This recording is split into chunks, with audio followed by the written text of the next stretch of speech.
అద్దం ముందు నిలబడి అబద్ధం చెప్పలేనే, నా అద్దం అంటే నువ్వే మరి ఈ నిజం దాచలేనే. ఆ అద్దం ముందు నిలబడి అబద్ధం చెప్పలేనే, నా అద్దం అంటే నువ్వే మరి ఈ నిజం దాచలేనే.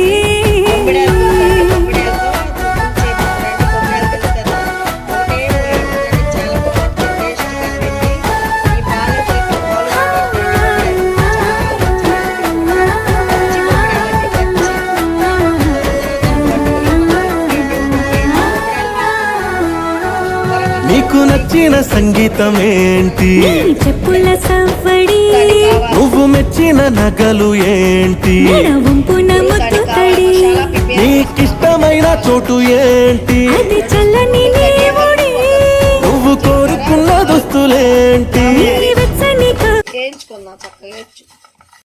చిన్న సైజు కొబ్బరి అండి, కొబ్బరి చిన్న సైజు ముక్క కొబ్బరి కట్ చేసుకొని వేసుకున్నాం. అది కూడా కొంచెం లైట్గా వేయించుకున్నాం. చూడండి, ఒక చిన్న సైజు అల్లము, చిన్న ఎల్లిపాయలు ఇవి కూడా మొత్తం వేసుకొని వేయించుకోక్కర్లేదండి, ఊరకట్లాగా. ఈ మసాలా అంతా పక్కన పెట్టుకున్నామండి.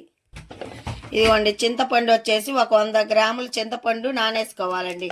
శుభ్రంగా కడుక్కొని వాటర్ పోసుకొని నానేసుకుందాం. ఫస్ట్ బాండి పెట్టుకొని గ్యాస్ కొట్టుకోవాలండి. బాండి పెట్టి గ్యాస్ కొట్టుకొని దీంట్లోకి ఆయిల్ ఎక్కువ పట్టిద్దండి. ఒక 3 గంటల ఆయిల్ పోసుకుందామండి. కొంచెం చేపల కూర కదండి, ఆయిల్ ఎక్కువగానే ఉంటుంది. ఆయిల్ వేడెక్కాక 4 పచ్చిమిరకాయలు అండి, సన్నగా కొచ్చుకున్న 4 పచ్చిమిరకాయలు, సన్నగా కట్ చేసుకున్న ఉల్లిపాయలు 4 అండి. ఉల్లిపాయలు 4 పెద్ద ఉల్లిపాయలు కూడా ఇవి కూడా వేసి వేయించుకోవాలి బాగా.